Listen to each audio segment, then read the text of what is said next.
The king of my heart, be the mountain where I run, the fountain I drink from. Oh, he is my song.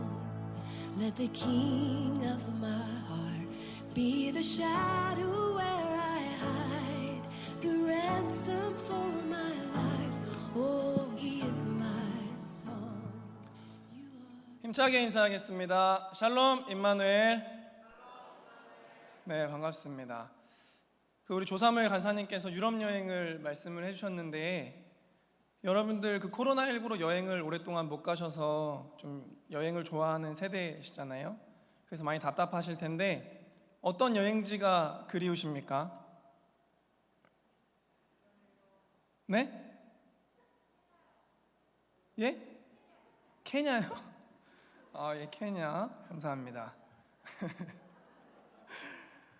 저도 오랜만에 여러분들 앞에서 이렇게 설교를 할 수 있게 되었는데, 좀 오랜만에 가고 싶었던 여행지에 오게 된 그런 느낌을 제가 받고 있습니다.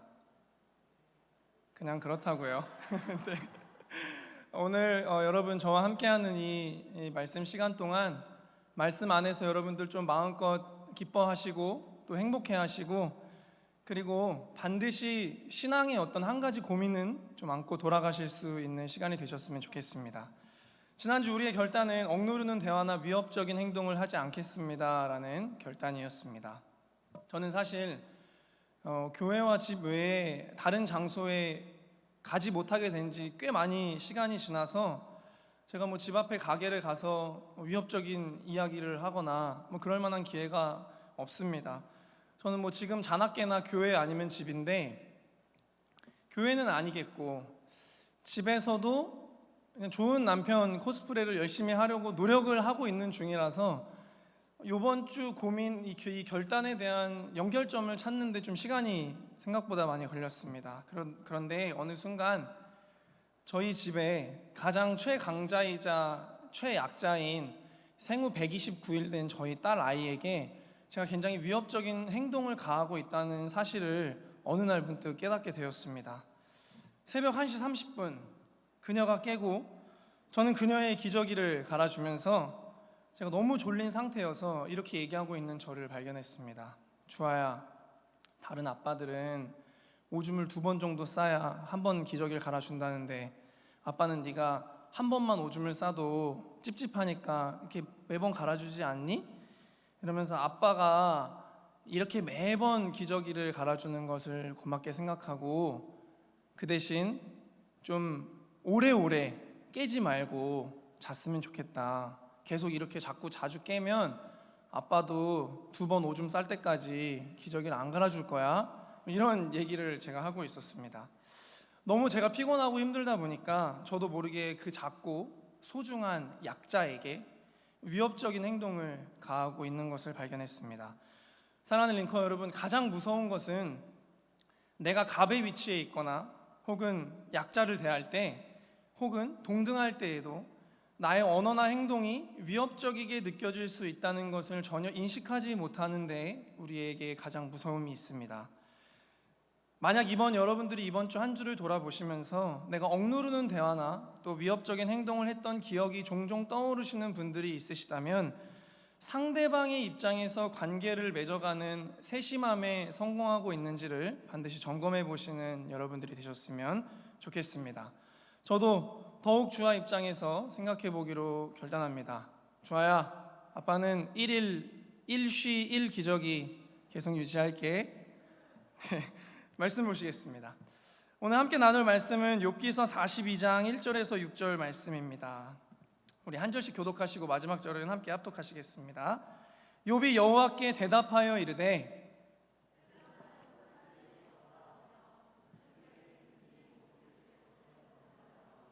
무지한 말로 이치를 가리는 자가 누구니까? 나는 깨닫지도 못한 일을 말하였고 스스로 알 수도 없고 헤아리기도 어려운 일을 말하였나이다.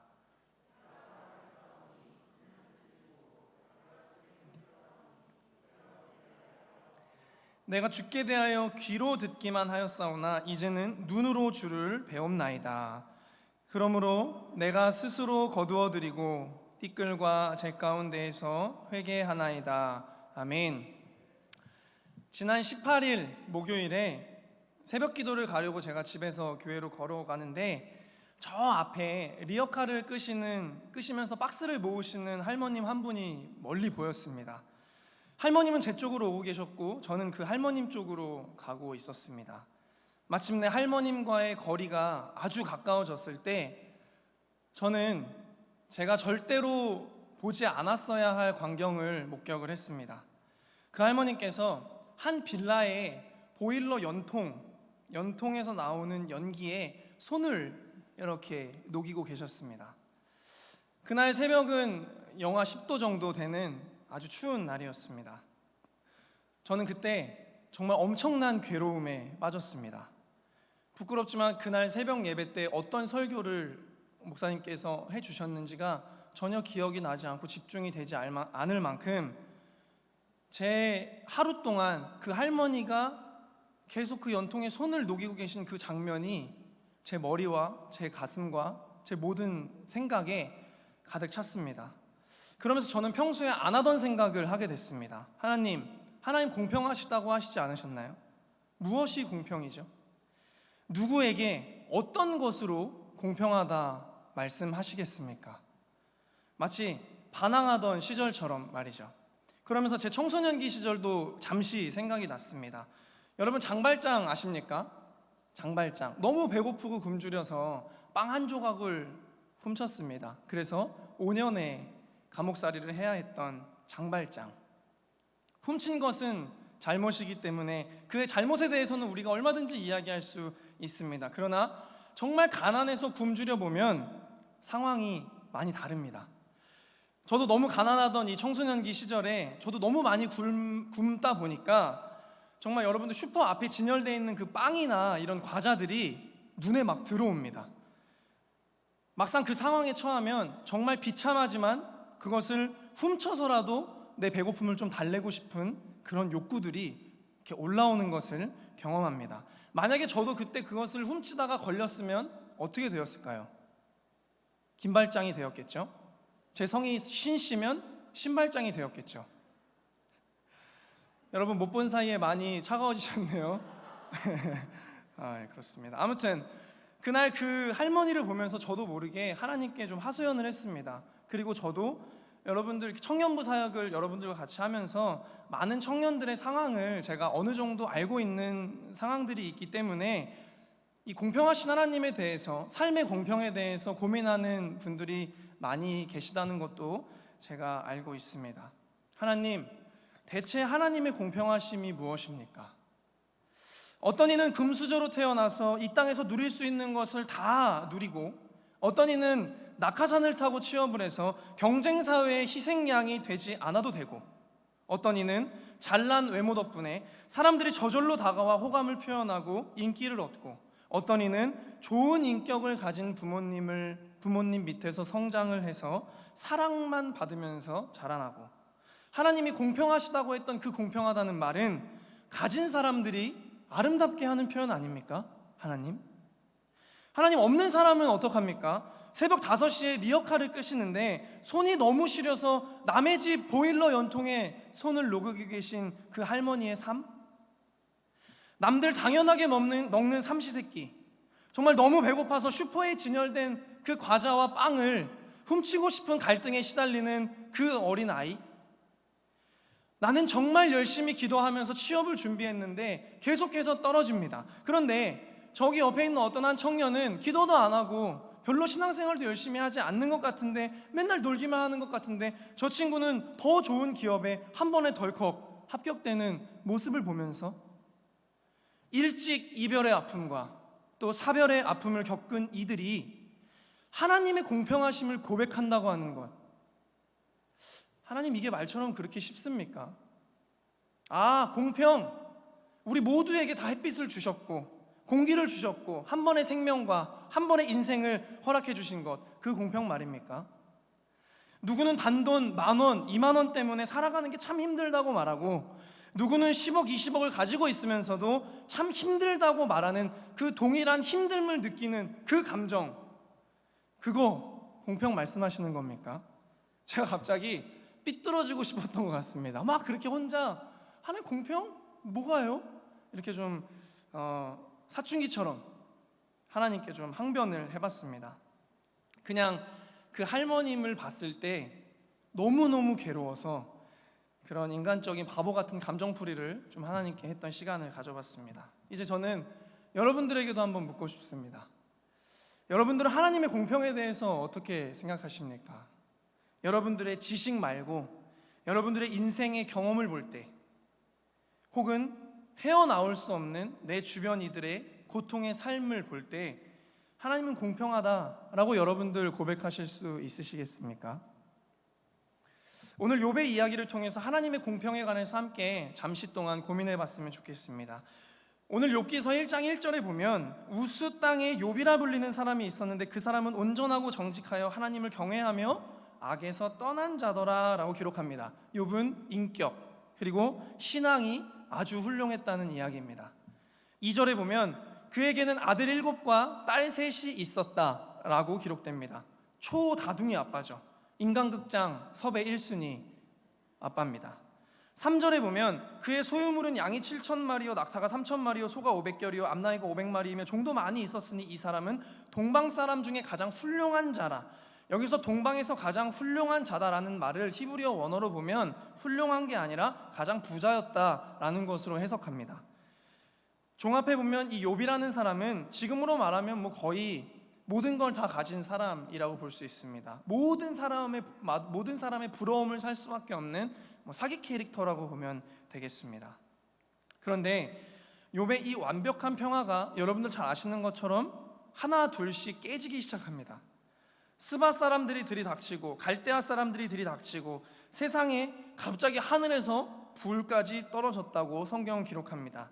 이에 그가 가지고 있던 모든 가축들이 다 사라지고 거느리고 있던 수많은 종들도 다 죽었습니다. 거기에 갑자기 광야에서 광풍이 불기 시작하는데 얼마나 강한 광풍이 불었는지 욥의 집이 무너져서 그 안에 있던 자녀들이 즉사하고 말았습니다. 이 모든 일은 하루 만에 일어난 일입니다. 그는 하루 만에 최고의 부자에서 거지가 됐고 그의 가정은 화목한 가정에서 초상집이 됐습니다. 저는 아직 딸 아이가 어리지만 이 아이에게 만약 그런 일이 생긴다면 저는 상상을 해보니까 정신이 나갈 것 같습니다. 정신이 그냥 나가버릴 것 같다는 생각을 해봤습니다. 진심으로. 그런데 10명의 자녀들이 한 번에 즉사를 한다?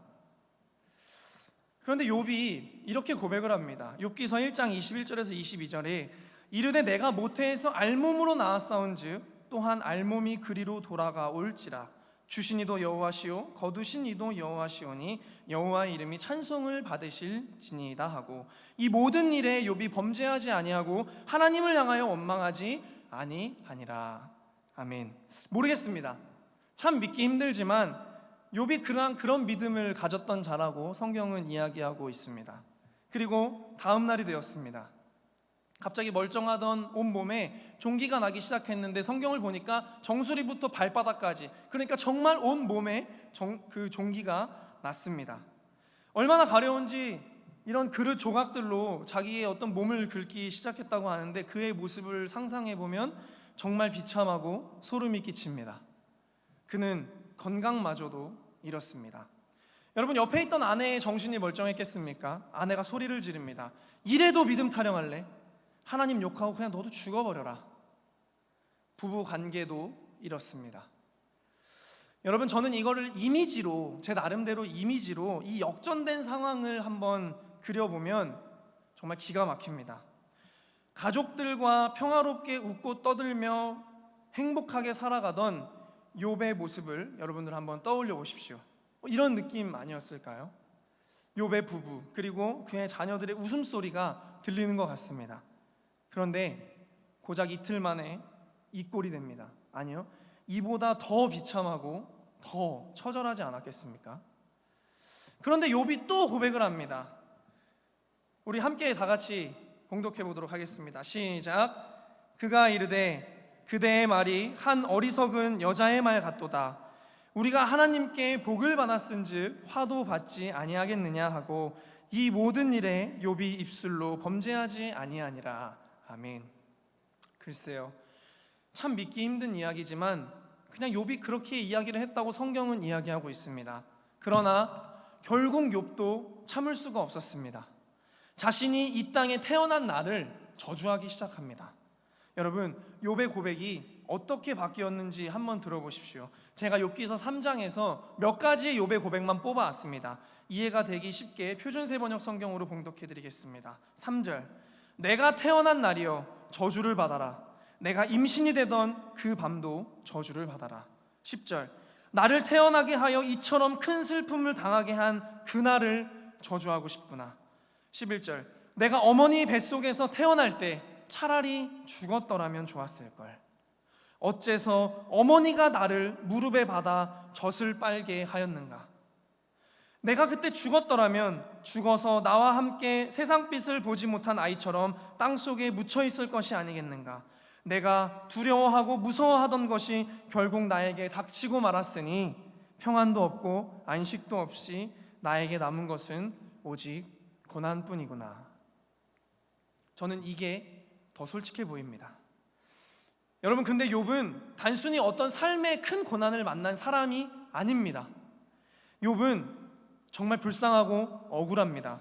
왜냐하면 이 성경에 의하면 이 모든 욥의 고난은 욥이 무언가를 잘못해서, 욥이 하나님 앞에 죄를 지어서, 욥이 똑바로 살지 못해서 생긴 일이 아니라 그저 하나님이랑 사단이랑 대화를 하던 중에 하나님이 욥의 믿음을 시험하기 위해서 이런 일들이 벌어졌습니다.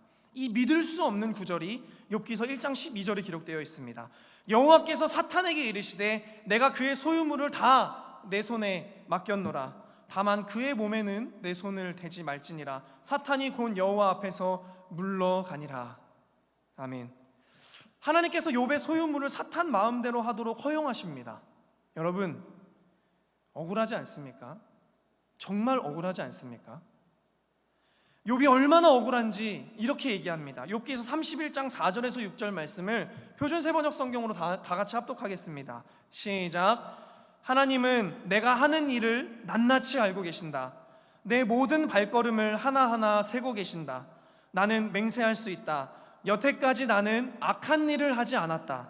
다른 사람을 속이려고도 하지 않았다.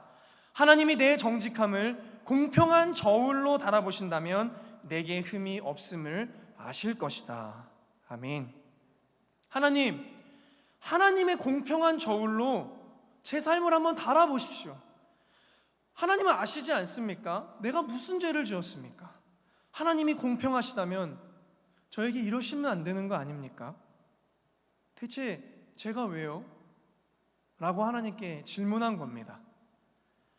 하나님의 공평이라는 것이 욥에게도 그리고 우리들에게도 잘 이해가 가지 않습니다. 여러분, 혹시 송명희 시인이라고 아시는 분 계십니까? 송명희 시인 아시는 분은 한번 거수로 의사를 알고 계신 분들, 대체적으로 목회자분들만 알고 계신 슬픈 현실 속에 우리가 살아가고 있습니다. 송명희 시인, 여러분 이 찬양은 아시죠? 나 가진 재물 없으나 나 가진 지식 없으나 공평하신 하나님이 이 찬양의 작사가이십니다. 잠시 우리가 그를 만나볼 건데요, 옛날 영상이라서 화질이 조금 안 좋지만 한번 여러분들이 무언가를 성찰하실 수 있는 데는 도움이 될 것 같습니다. 한번 보시죠. 1963년 뇌성마비로 생을 시작한 시인 송명희.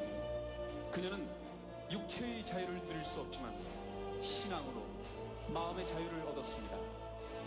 그녀가 몸으로 쓰는 한 구절 한 구절의 시는 따뜻한 희망의 빛으로 전해집니다. 그 주인공, 그 희망의 빛 송명희 씨를 소개하겠습니다.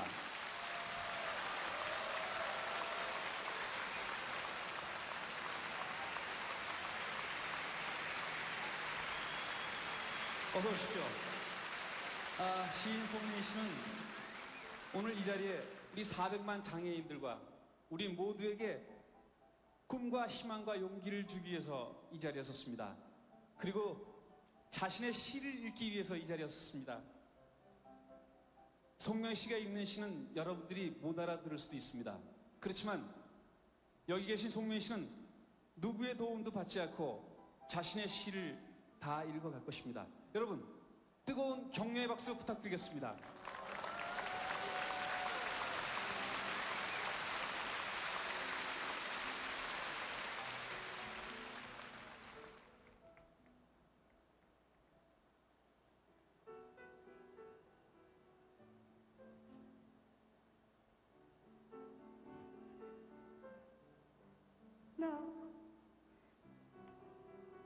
나 같이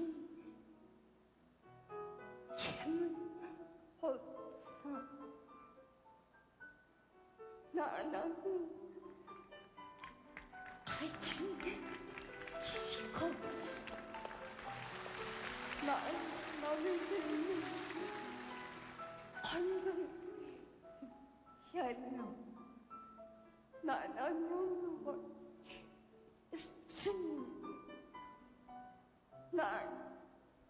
나는 꽃 벌고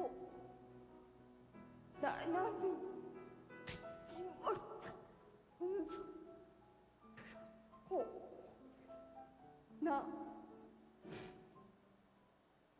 나는 받지 못한 사랑을 받았고 나는 모르는 걸 깨달았네. 네, 여기까지만 보겠습니다. 태어난 날부터 내성마비로 태어난 그의 고백입니다. 비록 난 재물도 없고 지식도 없고 건강도 없지만 남들에게 없는 것이 있습니다.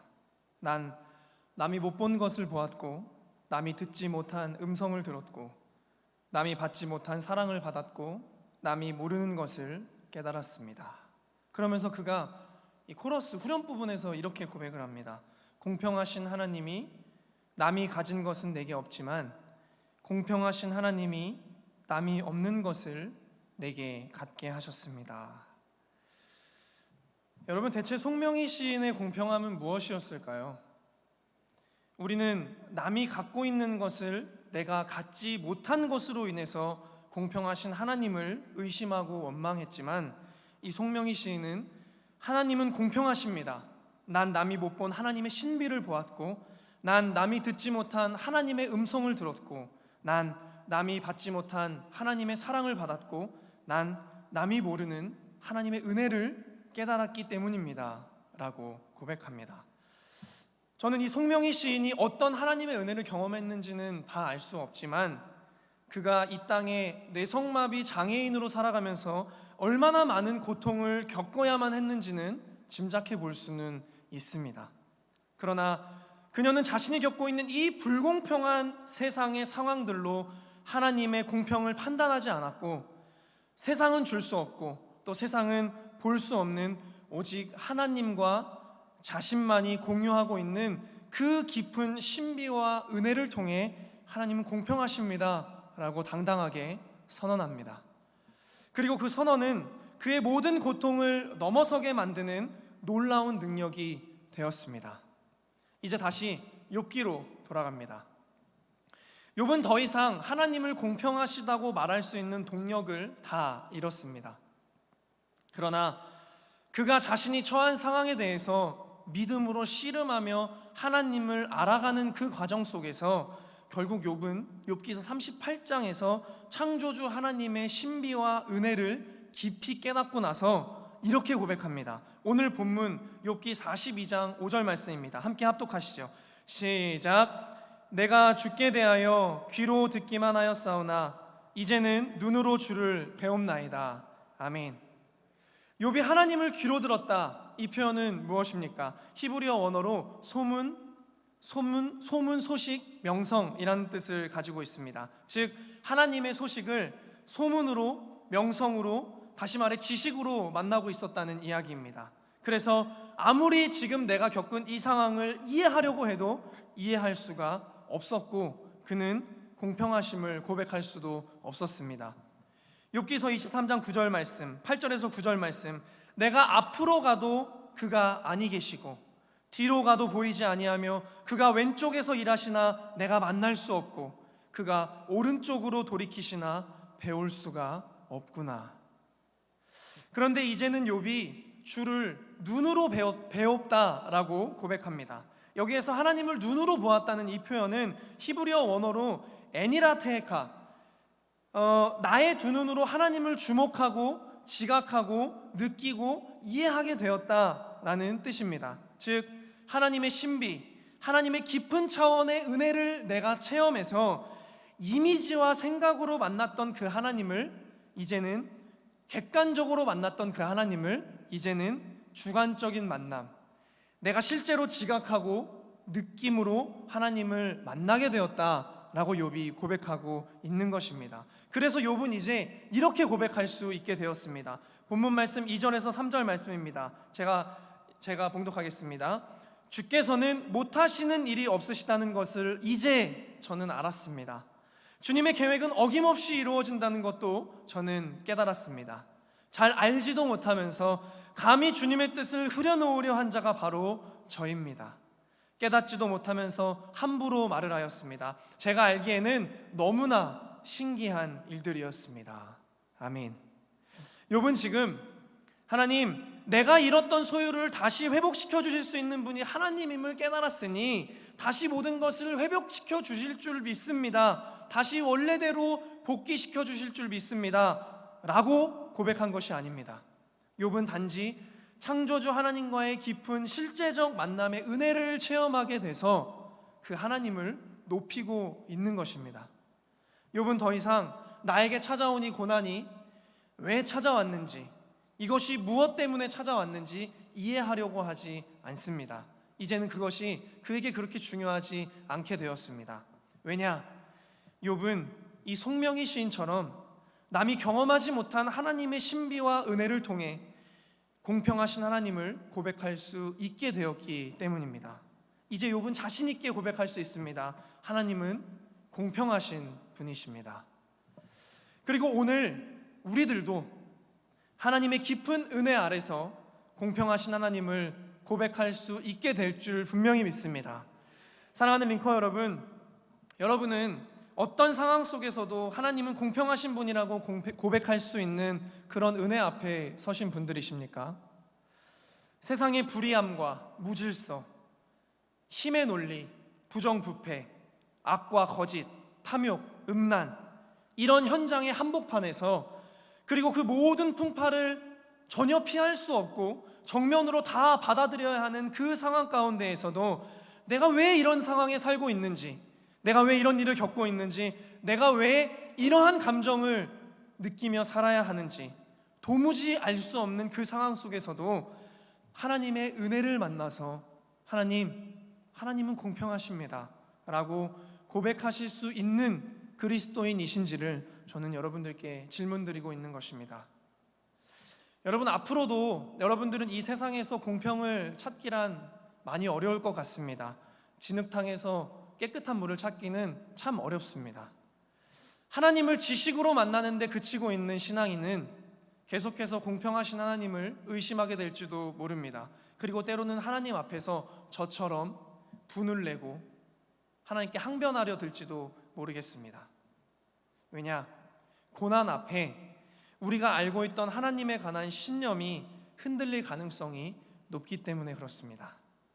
그러나 여러분들이 살아계신 하나님을 깊이 느끼고 지각하고 이해하고 경험하게 되면 재물이 없어도, 지식이 없어도, 건강이 없어도, 내 미래가 조금 불투명해도, 사회가 나를 억압해도, 사단이 여러분들을 속임수와 권세로 무너뜨리기 위해서 끊임없이 여러분들의 주변 환경과 상황과 관계들을 흐트러뜨릴 때에도 사도 바울의 고백처럼 주님, 나에게 은혜가 족합니다 라고 고백할 수 있을 것이고, 어느 찬양의 가사처럼 한없는 주님의 은혜 온 땅 위에, 온 세상 위에 넘칩니다. 가릴 수 없는 주의 영광 온 땅 위에 충만합니다. 주님만이 길이오니 우린 그 길 따라갑니다. 그날에 우리 이루실 주는 완전합니다. 이렇게 흔들리지 않는 신념으로 공평하신 하나님을 고백하며 찬양하게 될 것입니다. 전심으로 말입니다. 그러나 공평하신 하나님을 만나는 그 신비와 은혜는 하나님을 갈망하는 자들에게만 허락됩니다. 평생 적당한 신앙의 포지션을 유지하려는 신앙인은 끊임없이 현실의 한계 앞에서 하나님을 원망하고 불평하고 의심하며 살아가게 될 것입니다. 그러나 하나님을 갈망하는 자는 살아계신 하나님, 공평하신 하나님을 분명히 만나게 될 것입니다. 신명기 4장 29절에서 31절 우리 함께 합독하겠습니다. 시작. 그러나 내가 거기서 내 하나님 여호와를 찾게 되리니 만일 마음을 다하고 뜻을 다하여 그를 찾으면 만나리라. 이 모든 일이 내게 임하여 당하다가 내가 내 하나님 여호와께로 돌아와서 그의 말씀을 청종하리니 내 하나님 여호와는 자비하신 하나님이시라. 그가 너를 버리지 아니하시며 너를 멸하지 아니하시며 내 조상들에게 맹세하신 언약을 잊지 아니하시리라. 아멘. 잠언 말씀입니다. 나를 사랑하는 자들이 나의 사랑을 입으며 나를 간절히 찾는 자가 나를 만날 것이니라. 예레미야입니다. 너희가 온 마음으로 나를 구하면 나를 찾을 것이요 나를 만나리라. 이사야입니다. 너희는 여호와를 만날 만한 때에 찾으라. 가까이 계실 때에 그를 부르라. 악인은 그의 길을, 불의한 자는 그의 생각을 버리고 여호와께로 돌아오라. 그리하면 그가 긍휼히 여기시리라. 우리 하나님께로 돌아오라. 그가 너그럽게 용서하시리라. 아멘. 여러분 기억하십시오. 하나님의 허락이 없이는 여러분들에게 좋은 일이든 나쁜 일이든 하나님의 허락이 없이는 아무 일도 일어나지 않습니다. 심지어 오늘 우리가 당연하게 들이마시고 내뱉고 있는 이 숨소리조차 하나님의 허락입니다. 이것을 여러분들 귀로, 지식으로 듣지 마시고 여러분들의 두 눈으로 보실 수 있기를 간절히 소망합니다. 사랑하는 링커 여러분, 저는 지난 18일 목요일 새벽 제 자신을 보면서 나는 아직도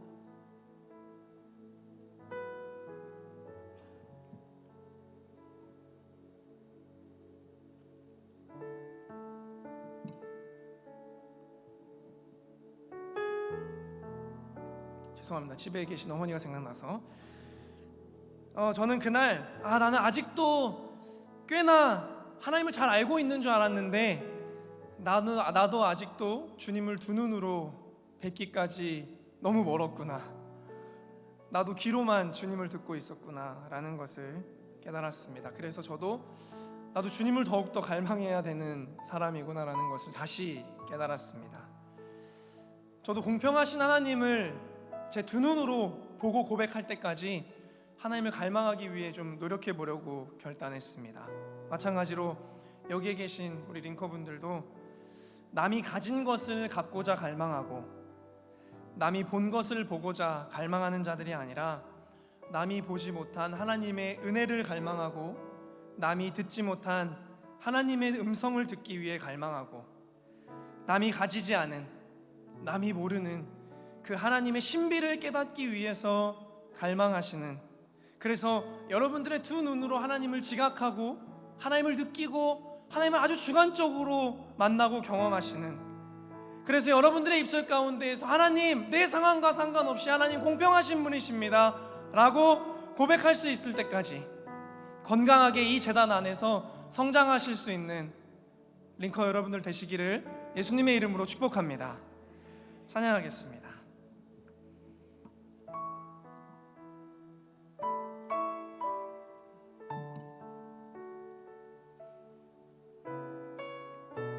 여러분의 진실의 고백이었으면 좋겠습니다.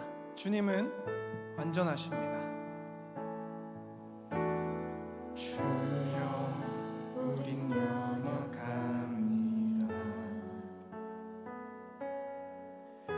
우린 오늘을 힘겨워. 우리 다 같이 자리에서 일어나실까요? 주 뜻 이루며 살기에 부족합니다. 우린 연약합니다. 주님, 우리는 넘어집니다. 주여 우린 신앙과 삶은 오늘도 또 실수합니다. 오늘 하루 또 실수합니다. 그러나 주님의 긍휼을 구합니다. 주의 긍휼을 구하는 죄인입니다. 우리 주만 바라봅니다. 아멘. 한없는 주님의 은혜. 한없는 주님의 은혜 온 세상 위에 넘칩니다.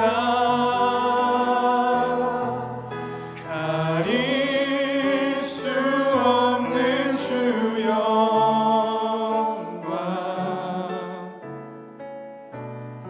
온 땅 위에 충만합니다.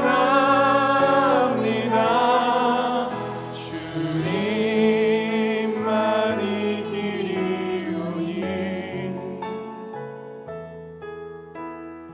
우린 그 길 따라갑니다.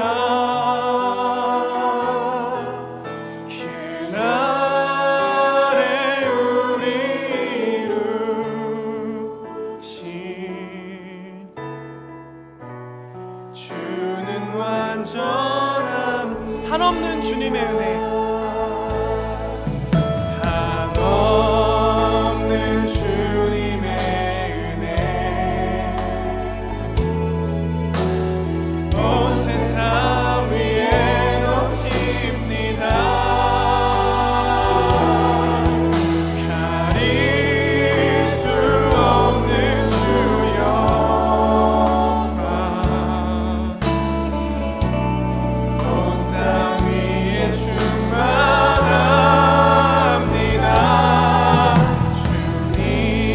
주님만이 길이오니 우린 그 길 따라갑니다. 그날에 우리 이루신 여러분들의 인생 가운데 충만하신 하나님의 은혜를 찬양합시다. 한없는 주님의 은혜. 없는 주님의 은혜 여러분 온 세상 위에 하나님의 은혜가 넘칩니다. 온 세상 위에 넘칩니다. 가릴 수 없는 주 영광 여러분의 삶 한가운데 그 은혜가 충만합니다. 땅 위에 충만한 주님만이 길이오니 주님 우리가 그 길을 따라가겠습니다. 우린 그 길 따라갑니다. 그날에 우리 주님은 완전하십니다. 주는 완전 공평하신 하나님을 찬양하십시다. 공평하신 하나님이 영하신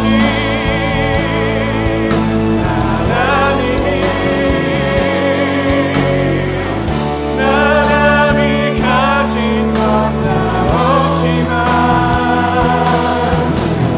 영하신 하나님이 우리 두 손 높이 들고 공평하신 그 하나님을 전심으로 찬양하십시다. 공평하신 하나님이 영하신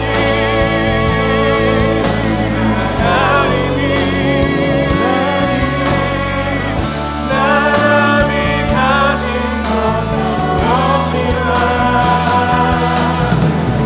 영하신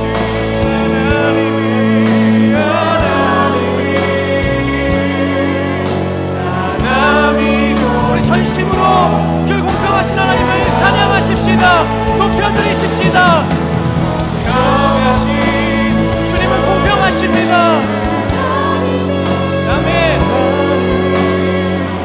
하나님이 가진 것 다 없지만 영하신 하나님이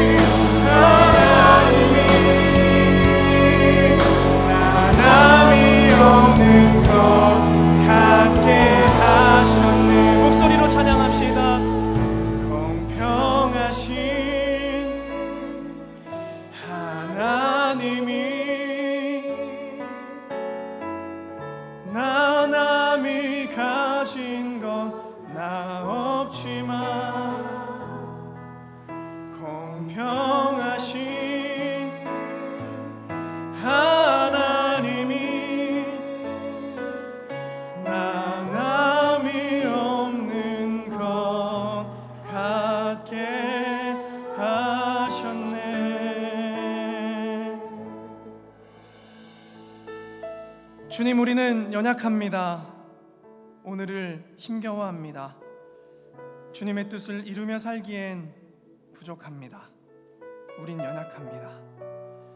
주님, 우린 넘어집니다. 오늘 하루 또 실수합니다. 주의 긍휼을 구하는 죄인입니다. 우린 주만 바라봅니다. 한없는 주님의 은혜 온 세상 위에 넘칩니다. 가릴 수 없는 주 영광 온 땅 위에 충만합니다. 주님만이 길이오니 우린 그 길 따라갑니다. 그날에 우리 이루실 주는 완전합니다. 공평하신 하나님이 나 남이 가진 것은 없지만 공평하신 하나님이 나 남이 없는 것을 갖게 하셨습니다. 특별히 이번 한 주는 억누르는 대화나 위협적인 행동을 하지 않겠다는 결단을 하나님 앞에 드립니다. 약자 앞에서의 우리의 생각과 언어와 행실을 돌아보며 우리의 삶의 태도를 수정할 수 있는 실천적 신앙의 변화의 은혜를 허락하여 주시옵소서. 지금은 우리 주 예수 그리스도의 은혜와 하나님 아버지의 무한하신 사랑하심과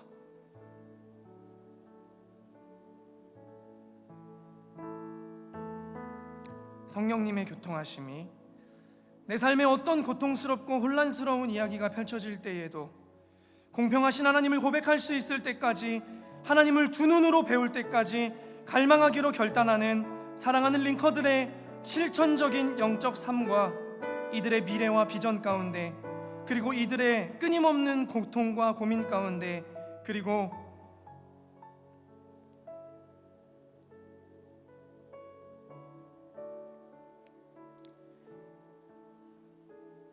병과 싸워야 하는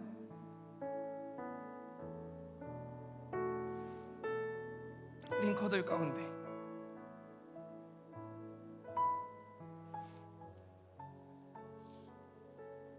그리고 코로나19로 여전히 어려움 가운데 있는 모든 이들 위해 이제로부터 영원토록 함께하옵시기를 간절히 축원하옵나이다. 아멘.